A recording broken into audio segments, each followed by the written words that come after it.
استخارہ کی حقیقت کیا ہے؟ تو استخارہ کا حاصل یہ ہے کہ اللہ سے خیر کو طلب کرنا۔ استخارہ کرنے سے آدمی کو اطمینان نصیب ہو جاتا ہے، لیکن استخارے کی یہ حقیقت پیش نظر رہے کہ آپ نے خیر طلب کی ہے، نہ کہ مطلوب طلب کیا ہے۔ آدمی، اللہ کے نبی صلی اللہ علیہ وسلم کی سنت ہے کہ جب کوئی حاجت یا کوئی معاملہ یا کوئی کام پیش ہو تو جائز کام ہو، جائز کام ہو، ناجائز نہ ہو۔ ناجائز کام یہ کہ سود لیں یا نہ لوں، استخارہ کر رہا ہے تو ناجائز کام کے لیے استخارہ نہیں ہوتا۔ کوئی ناجائز ملازمت ہے، کروں نہ کروں، اس کے لیے استخارہ نہیں ہوتا۔ یا کوئی چیز اس پہ فرض ہے، نماز پڑھوں نہ پڑھوں تو فرض ہے میاں، حج کروں نہ کروں تو فرض ہے، کسی کا حق ادا کرنا ہے، زمین دینی ہے، میراث دینی ہے، وراثت دینی ہے، دوں یا نہ دوں، ارے میاں وہ تو فرض ہے، دینا ہے۔ کوئی جائز کام ہے، اس کے بارے میں اللہ سے مشورہ ہے، کروں یا نہ کروں، تو اس میں مطلوب نہیں مانگا، اللہ سے خیر مانگی ہے۔ یہ خیر، اس حقیقت سمجھنے کی ہے، ورنہ لوگ کہتے ہیں بھائی ہم نے استخارہ کیا پھر بھی ایسا ہو گیا، ہم نے استخارہ کر لیا پھر بھی ایسا ہو گیا۔ اور دوسرا یہ کہ خود استخارہ کرتا نہیں، دوسروں سے کراتے رہتے۔ ارے میاں خود استخارہ کرنا چاہیے، پیارے رسول صلی اللہ علیہ وسلم کی سنت ہے کہ استخارہ خود کرنا چاہیے، یہ اللہ سے خیر طلب کرنا ہے، اپنے اللہ کے سامنے اپنا احتیاج پیش کرنا ہے کہ میں محتاج ہوں، مطلوب نہیں، خیر طلب ہے۔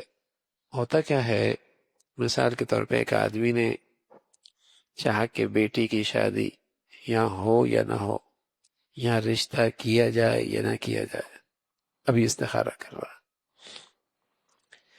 اب استخارہ کر لیا اور رشتہ ایک جگہ اطمینان ہو گیا، رشتہ ہو گیا، اللہ کی شان کے بعد میں بات بنی نہیں اور طلاق ہو گئی۔ اب ایک آدمی پریشان، میں نے استخارہ کیا تھا پھر بھی ایسا ہو گیا۔ ارے میاں آپ نے خیر طلب کی تھی نا، وہ کس سے طلب کی تھی؟ اللہ سے۔ اور اللہ کون ہے؟ جو علیم ہے، جو حکیم ہے، جو رحیم ہے۔ علیم بھی ہے، حکیم بھی ہے، رحیم بھی ہے۔ آپ نے خیر طلب کی، آپ مطمئن رہیں، چاہے گھر بنا نہ بنا انشاءاللہ تمہیں خیر ضرور مل جائے گی۔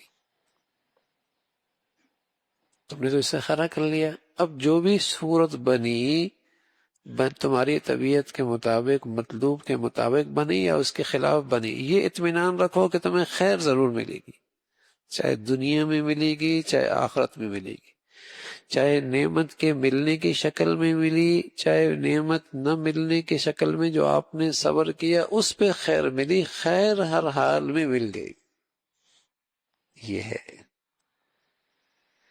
تو مطلوب جیسے ہم چاہیں ویسے ہونا ضروری نہیں، اس لیے کہ ہماری سمجھ بھی چھوٹی، ہماری حکمت بھی کچھ بھی نہیں، ہماری جسے کہیں کہ نظر بھی چھوٹی۔ ہاں اللہ علیم ہے، حکیم ہے، رحیم بھی ہے، پیار بھی کرتا ہے، اور اس کی حکمت بھی کامل ہے، اس کا علم بھی کامل ہے۔ بس آپ نے استخارہ کر کے معاملہ ان کے حوالے کر دیا کہ اللہ مجھے تو خیر چاہیے۔ اب اللہ کی مرضی ہے کہ مطلوب دے کر تمہیں خیر دے دے، مطلوب نہ دے کر تمہیں خیر دے دے، دنیا میں دے دے، آخرت میں دے دے، ظاہری طور پہ دے دے، باطنی طور پہ دے دے، آج دے دے، کچھ عرصے کے بعد دے دے، پر تمہیں خیر ملنی ہے، اطمینان رکھو کہ تم نے استخارہ کر لیا۔ تو ایک مومن کی شان یہ ہے کہ استخارہ کرنے کے بعد وہ مطمئن ہو جاتا ہے، ہم نے تو استخارہ کیا تھا، اب خیر ہی ہوگی، بس اب خیر ہی ہوگی۔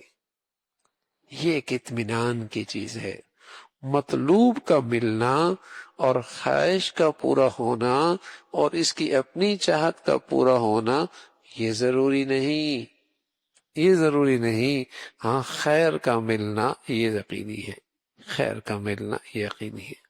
تو اس لیے مسلمان جب استخارے کی یہ حقیقت سامنے رکھتا ہے تو انشاءاللہ پھر مطمئن رہتا ہے، پھر وہ مطمئن رہتا ہے، اسے اطمینان رہتا ہے۔ ورنہ تو آدمی جب کوئی اس قسم کی چیز ہو، یار ایسا کر لیتا تو یوں ہو جاتا، ایسا کر لیتا تو یوں کر لیتا، اگر یوں کر لیتا تو یوں ہو جاتا، تو نہیں میں نے اگر یوں کیوں نہیں کیا تو یوں، ایک اندر کی بلا وجہ کی حسرت، بلا وجہ کی حسرت اور بلا وجہ کی پریشانی، اگر اگر اگر، ہاں تو یہ حسرت اسے ہمیشہ پریشان رکھتی ہے۔